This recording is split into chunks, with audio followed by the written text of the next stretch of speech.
보수 통합은 과거로 회귀하는 통합이 아닌 미래로 나아가는 통합이 되어야 합니다. 청년 세대는 정치의 한복판에 중심이 등장한 적이 없습니다. 2030 세대가 모인 청년정당 세 곳이 중도 보수 진영의 통합신당인 미래통합당 합류를 선언했습니다. 이 이름 그대로 용감한 정치를 미래통합당에도 뿌리내리고자 합니다.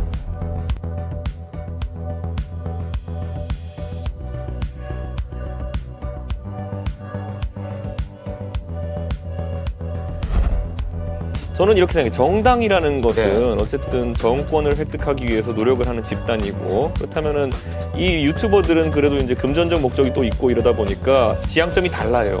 그러니까 까지 내가 참았는데 보수 유튜브도 싸우고 나쁜 놈들이야. 이런 거 전부 돈 벌어먹으려고 하는 놈들이야. 아유, 싸우지 마십시오. 제가 싸우겠습니다. 대신. 젊은 김웅일 보기인데 힘이 나가지고.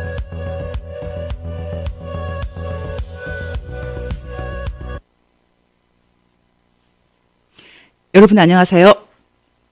김미영입니다.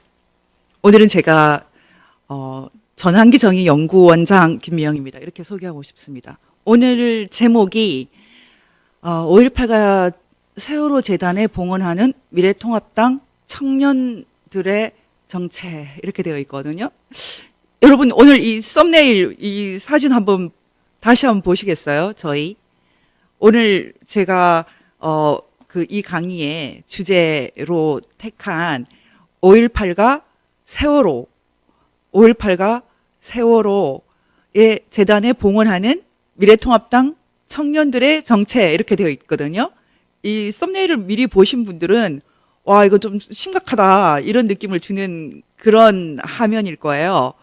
근데 이 세 사람은 가운데는 그 조성은 씨고 왼쪽에 천하람 그리고 김재섭 이 세 사람 모두 다 학벌도 다 좋고 뭐 서울대, 연대, 카이스트, 뭐 고대 뭐 이렇게 좋은 학교들 나오고 이제 그런 실력 있는 청년들이라고 합니다. 나이 어리고 학벌 좋고 나이 젊고 그런 사람들을 지금 이제 간판처럼 내세워서 그 미래통합당의 새로운 뭐 주자다 이렇게 제가 보기에는 이런 식의 주장은 별로 진지한 게 아닌 것 같습니다. 여러분 이 사람들 누군지 알고 계세요? 기본적으로 우리가 지금 바라는 것은 청년이 아니라 새로운 지도자죠. 이 사람들이 모두 지도자가 될 수 있는 훈련이 되어 있는가 이런 것들이 매우 중요한 주제인데 최근에 이 선거 부정과 관련돼서 저희가 이제 여러 가지 어려운 그런 주제들을 다뤄야 되는데 제가 이 주제를 놓칠 수가 없어서 5월 18일 곧 다가오는 5.18 관련돼서 이 주제를 놓칠 수가 없어서 오늘 이 문제를 다룹니다. 5.18 관련하여 이 주제를 반드시 다뤄야 된다고 생각해서 오늘 다룹니다. 본격적으로 이 문제를 다루기 전에 먼저 여러분 늘 말씀드리지만 저희 회원으로 많이 함께 해주시고 또 후원도 많이 부탁드립니다. 저희는 본격적인 싱크탱크로 유튜브 자체를 통해서는 거의 수익을 내지 않고 많은 후원을 통해서 저희가 운영을 하고 있는데 적어도 그 매달 3,000명 정도는 저희에게 그 회원을 가입을 해 주셔야지 운영을 할 수 있습니다. 지금은 10% 정도밖에 아직 모집을 못했습니다. 유튜브 채널로 또는 저희 그 법처자유민주연대 MPK 후원을 통해서 함께 해주시면 매달 발행하는 뉴 패러다임 기간지도 보내드리고 또 여러 가지 행사에 또 함께 하려고 합니다. 그리고 저희가 아직까지는 오프라인 행사를 못하고 있는데 이 코로나 국면 때문에 5월 30일부터는 이제 다시 재개를 하려고 합니다. 지금 정부에서 어떻게 나올지 몰라서 확정적이지는 않는데 5월 30일에 저희가 새롭게 MPK 포럼 그 신앙의 자유 이번에는 신앙의 자유 포럼을 새로 시작하고요. 그리고 그 심화보 목사님을 모시고 함께 예배도 드리고 그런 시간을 가지려고 합니다. 저희가 이렇게 새롭게 그 예배를 통해서 시작을 하는 이유는 어쩌면 지금 코로나 이 세계적인 팬데믹 이후에 어쩌면 우리는 새로운 종류의 시대를 맞이하게 되는 것이 아닌가. 이 새로운 시대는 인간이 아니라 하늘에 좀 의지해야 된다. 정말 어떻게 보면은 거룩한 새로운 세대가 필요하다. 이런 관점에서 저희가 거룩한 새 패러다임이라는 주제로 새로 오프라인 모임을 시작하려고 합니다. 곧 좀 더 자세히 공지를 해드리겠습니다. 그리고 오늘 주제로 넘어가기 전에 한 가지만 더 말씀드리겠습니다. 지금 선거 부정에 관련된 여러 가지 얘기가 나오고 있습니다. 아마 어제까지 그 후보나 정당에서 그 선거 관련된 그 증거 보전 이런 소송을 할 수 있는 그런 날이었던 것 같습니다. 다행히도 상당히 많은 분들이 그 소송을 냈는데요. 저는 거의 20명 또는 또 정당 포함해서 이렇게 많은 분들이 이 대사건에 함께 하신 것은 참 다행이라고 생각을 합니다. 하지만 오늘 미리 말씀드리는 것은 현재까지 나온 가장 중요한 증거는 그 부여, 그 충남 부여에서 나온 개표 분류기 관련된 증거와 그리고 성북구에서 보여준 또 고양병에서 보여준 이런 그 개표 분류기의 문제, 이것이 어쩌면 지금까지 나온 것 중에 가장 중요한 점인데요. 개표 분류기나 그 프로그램, 소프트웨어 프로그램을 제대로 검증하지 않으면 저희가 또 한 번의 부정 때문에 이 검증에 실패할 수 있습니다. 그래서 지금 선관위도 무고하게 이런 일을 겪는다고 하지 말고 선거를 명명백백하게 하고 투명하게 하는 것은 우리 사회를 가장 건강하게 하는 길입니다. 그래서 선관위가 의심을 받지 말고요. 할 수 있는 모든 방법을 통해서 투명하게 검증을 받게 되길 바랍니다. 저는 개인적으로 지금 우리 소유 우파들이 예전 서울시장 그 박원순 시장의 아들의 그 선거 부정 문제를 가장 투명한 방식으로 검증을 못했다는 것과 그리고 지금 박근혜 대통령 탄핵 때 태블릿 PC 관련된 투명한 검증을 못했다는 것, 충분히 과학적인 방법이 있는데도 불구하고 전혀 그 과학적인 방법을 쓰지 않고 아주 이상한 방법으로 이 그 검증을 넘어갔다. 이것만큼 심각한 문제가 없다고 생각합니다. 지금도 과학적으로 검증할 수 있는 것을 검증하지 않고 계속 말잔치를 하고 있거든요. 저는 정말 지금 또 소위 보수 우파 내부에서 검증을 하지 않고 계속 말잔치를 하고 있는 것에 대해서 굉장히 안타깝게 생각합니다. 왜 그렇게 계속 해야 됩니까? 저는 지금 한국 사회가 점점 후진적이고 야만적인 사회로 흘러가고 있다고 생각합니다. 21세기 이렇게 IT가 발전하고 과학기술이 발전하고 또 세계적인 IT 국가예요, 한국이. 그런 한국에서 이렇게 1차원적이고 2차원적인 방식으로 이 중대사를 넘어가고 있다는 것은 부끄러운 일이라고 생각합니다. 그 박주신 사건이나 아직까지 대법원 판결이 안 난 걸로 아는데 박주신 사건이나 그리고 그 태블릿 PC, 그 최서원 씨 태블릿 PC 사건이나 그리고 지금 이 선거부정 사건이나 과학적으로 검증이 아주 쉬운 그런 일들입니다. 증거를 충분히 다 내놓고 또 그 검찰에서 또는 뭐 수사당국에서 아주 명명백백한 방식으로 검증을 할 수 있습니다. 검증을 안 한다는 것이 이미 어떤 면에서는 사기나 부정을 어느 정도는 인정한다 이렇게 봐야 되는 것 아닙니까? 입증 책임을 갖고 있는 검찰이나 수사 주체, 선관이든 경찰이든 명명백백하게 투명하게 문제를 해결했으면 좋겠습니다. 네, 그럼 오늘 주제로 본격적으로 넘어가겠습니다. 여러분, 오늘 제가 5.18 세월호 재단에 봉헌하는 청년들의 정체, 미래통합당 청년들의 정체, 제가 지금 최근에 언론 보도를 통해서 미래통합당 청년들이 5.18 참배하는 거 좋습니다. 그런데 참배하면서 하는 얘기들이 참 고약한데 이 얘기들을 듣고 있으면 정말 미래통합당은 앞으로도 희망이 없겠구나. 이런 식으로 할 거면 뭐 더불어민주당과 빨리 통합을 하는 게 낫다. 그런 생각이 들 정도입니다. 한번 이 기사의 일부를 한번 읽어보겠습니다. 이 MBC에서 나온 기사의 일부를 읽어보겠습니다. 천하람 청년 비대위원. 청년 비대위원이라는 것은 공식적인 자리는 아니라고 합니다. 천하람 씨는 뭐 존경하는 사람이 김세연 전 의원, 지금 현직이죠, 아직까지. 김세연 의원이라고 한 것 같은데, 천하람 변호사죠. 청년 비대위원은 기념식 당일 하루뿐 아니라 시민 참여 행사도 찾고 5.18을 배우고 느끼고 싶다고 했고요. 진심을 전달하기 위해 한 달에 한 번이라도 5월 단체를 찾아가겠다. 사죄하는 방안도 논의하고 있다. 무엇을 사죄한다는 겁니까? 이 청년들이 왜 이런 황당한 얘기를 계속 하는지 이해할 수 없습니다. 무엇을 사과합니까? 무엇을 잘못했습니까? 개인을 중시한다고 했는데 개인 천하람이 5.18을 사죄해야 될 이유는 도대체 무엇입니까? 조성은 청년 비대위원. 5.18 정통성은 5.18 특별법을 제정하고 망월동 묘역을 현충원 수준으로 정비한 김영삼 전 대통령을 통해서도 통합당에 계승되고 있다. 도대체 무슨 얘기를 하는 것입니까? 5.18의 정통성이 있고 또 이단성이 있습니까?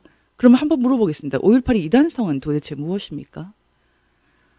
공식 기념식 참석뿐 아니라 앞으로 세미나 등을 통해서 광주에 대한 예우를 재평가받고 역사 인식을 바로 잡을 계획이라고 말했습니다. 저는 지금 소위 미래통합당의 청년들의 이런 말 속에서 말 그대로 오래된 과거들이 느껴집니다. 청년이란 말을 쓰려면 청년다워야죠. 무엇이 새롭습니까?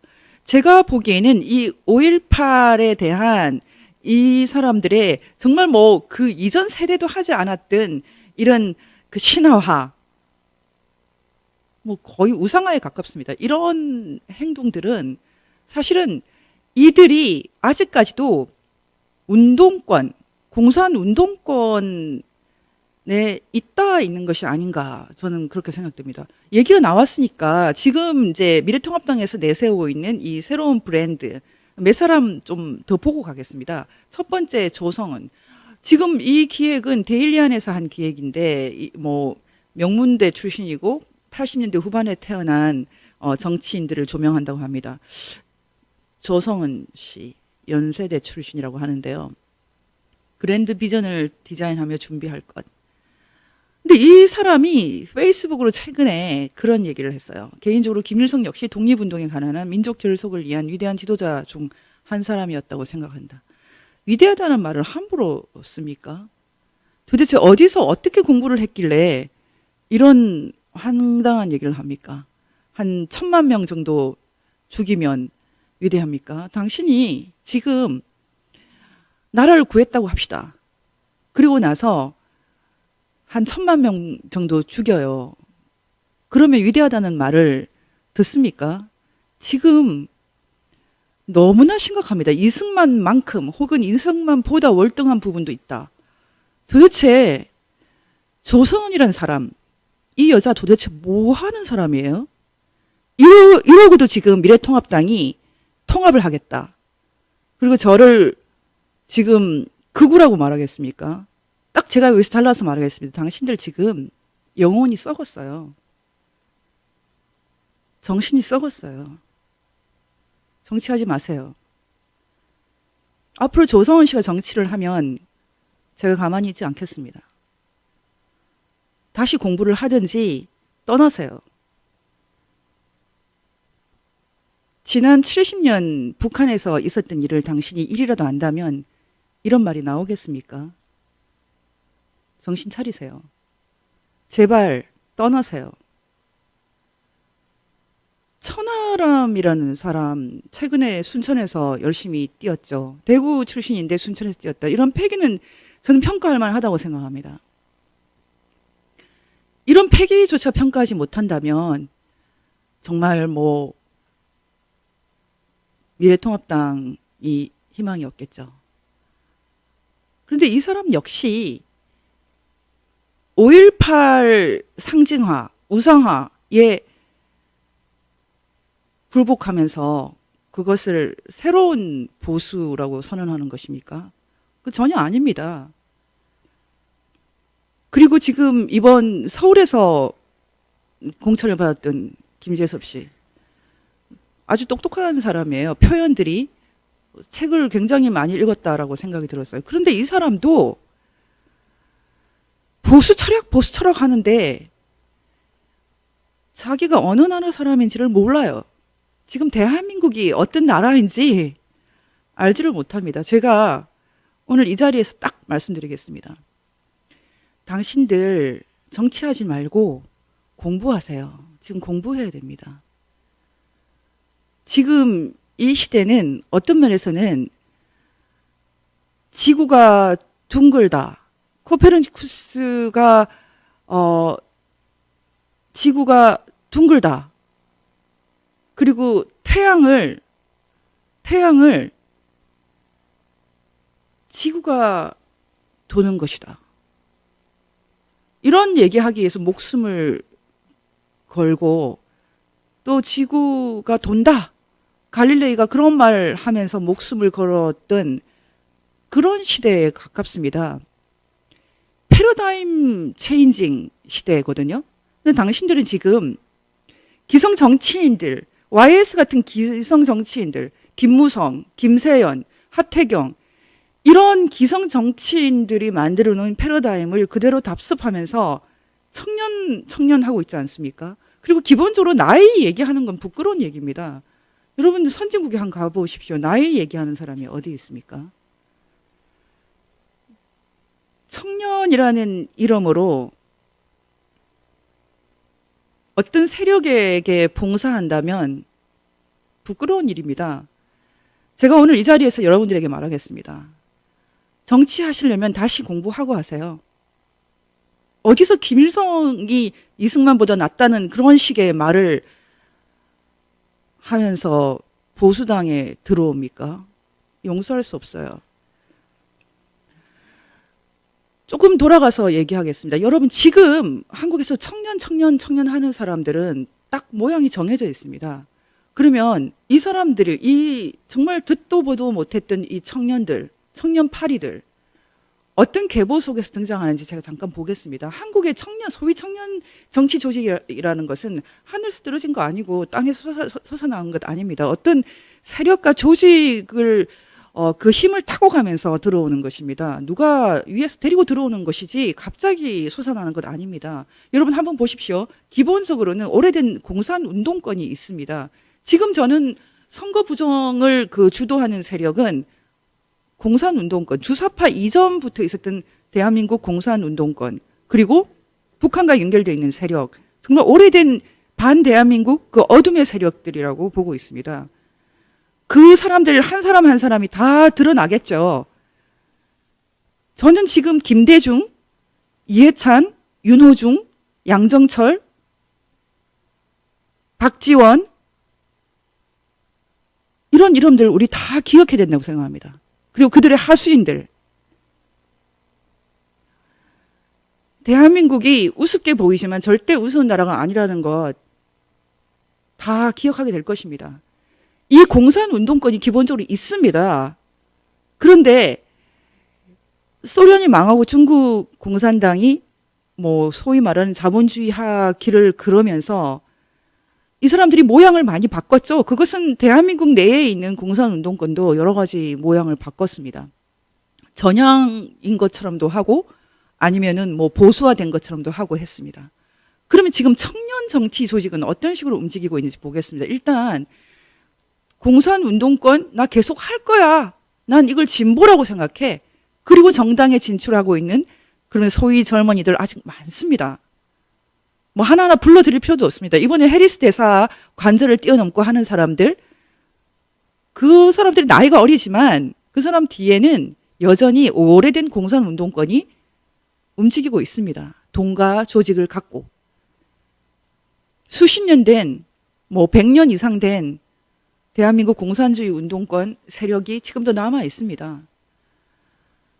이것에 대해서 노인 것처럼 말하지만 알고 보면 제대로 노라고 하지 않는 사람들, 그 사람들이 분홍색 옷을 입고 지금 통합의 이름으로 들어가 있죠. 지금 아까 조성원이라는 사람도 워낙은 박원순 씨랑 같이 일했던 사람이죠. 그리고 천정배가 발탁한 사람이고, 그런 사람이 무슨 보수라는 말을 하는지 모르겠는데 어쨌든 그들은 모두 개혁 보수라고 합니다.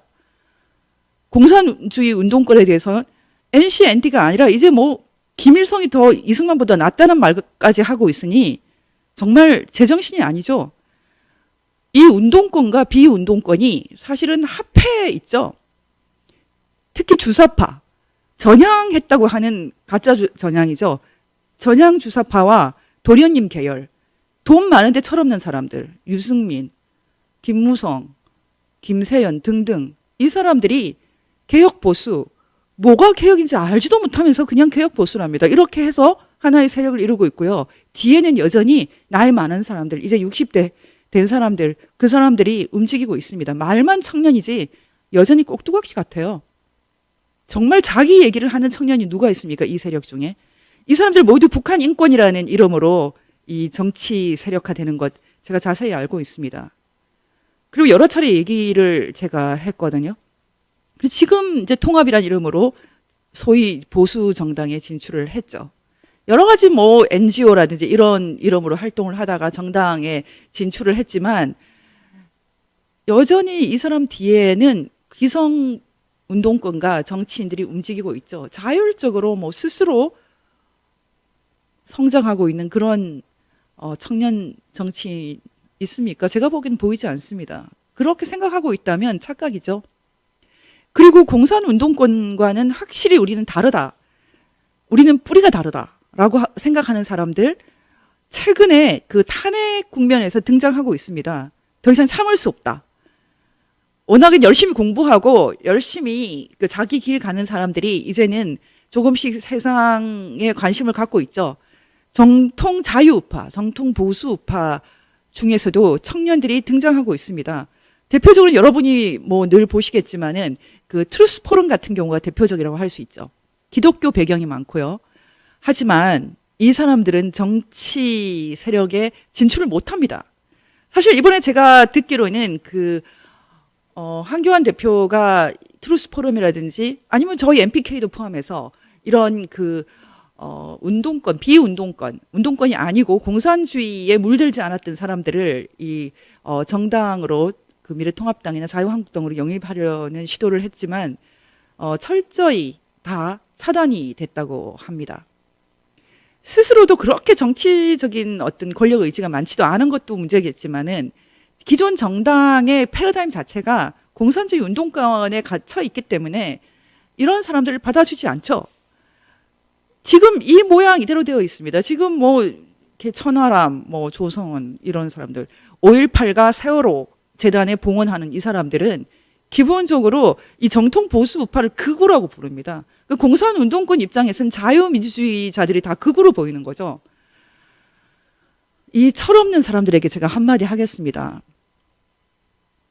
당신들이 그렇게 입이 열려 있다고 함부로 말하는 것, 여기가 자유민주주의이기 때문이에요. 당신들 지금 중국 공산당 정도만 돼도 말 함부로 못합니다. 말 함부로 하지 말고 어른들 함부로 가르치지 말고 공부 좀 하세요. 그러면 제가 오늘 이 자리에서 5.18과 세월호에 대해서 저 나름대로 좀 정리를 하고 싶습니다. 5.18은 우리 세대, 그러니까 제 세대에게 참 중요합니다. 5.18의 의미를 모를 수가 없습니다. 제가 그런데 이 5.18에 대해서 우상화하는 것, 신화하는 것 반대합니다. 그래서 5.18은 이제 미안의 전환기 정의라는 개념에서 새로 공부를 해야 된다라고 주장을 하고 있는데요.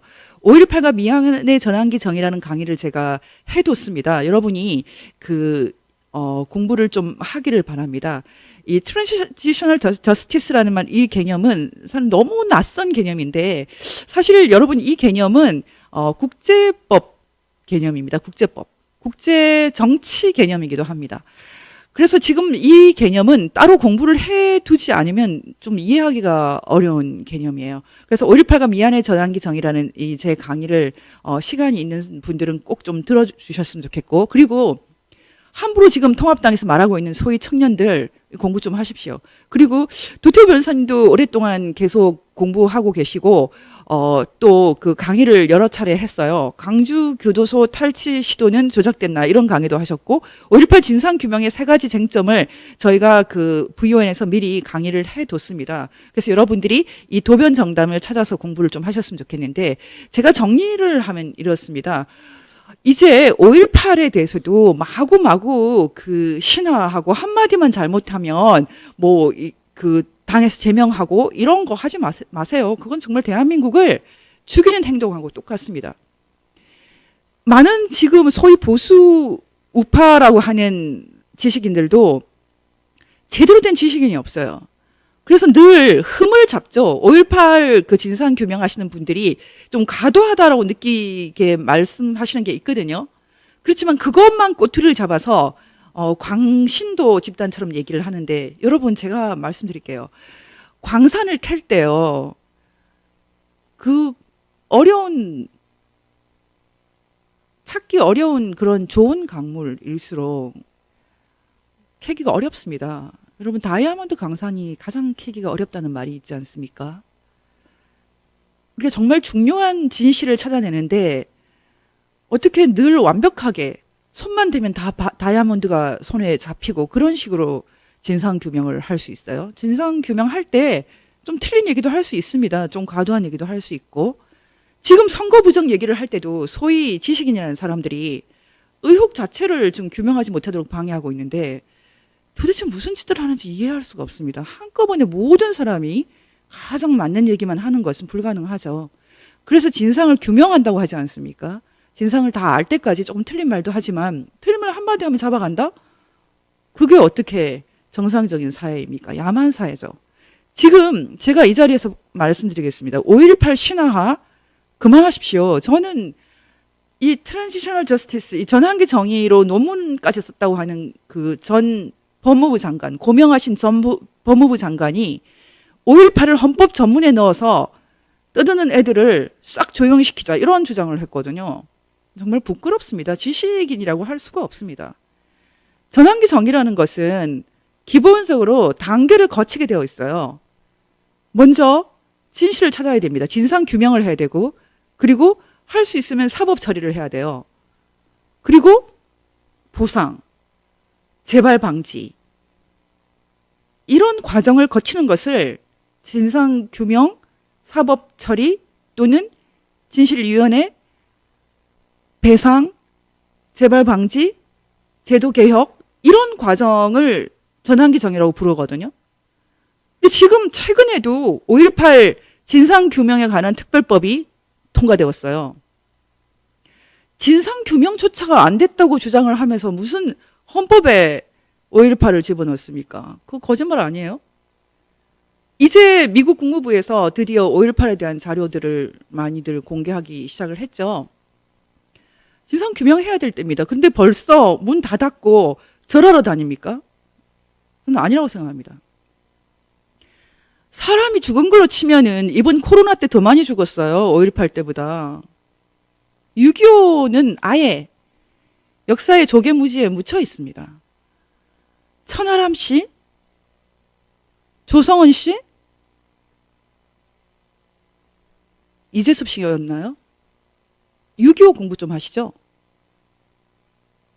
5.18만 해도 지금 교도소 습격 문제, 무기고 탈취 문제, 발포 시점 문제, 사망 원인 카빈 소총이냐 M16이냐, 발포를 누가 명령했나, 헬기 사격이 있었나, 당시 전두환 합수부장이었나요? 전두환의 개입이 있었나, 그리고 북한군의 개입이 있었나, 이런 것들 전부 진상 규명의 주제입니다. 사망자가 더 있었나? 지금도 뭐 시체를 찾고 있지 않습니까? 여러분 생각할 때 이렇게까지 과하게 하는 것이 과연 자유민주주의자라고 생각합니까? 자유민주주의자들이 이렇게까지 한다고 생각하십니까? 저는 지금 한국 문제는 자유민주주의자와 공산주의자들의 싸움이라고 생각하거든요. 지난 100년에 대한민국의 갈등의 핵심이 무엇입니까? 한번 지난 100년의 갈등을 한번 보겠습니다.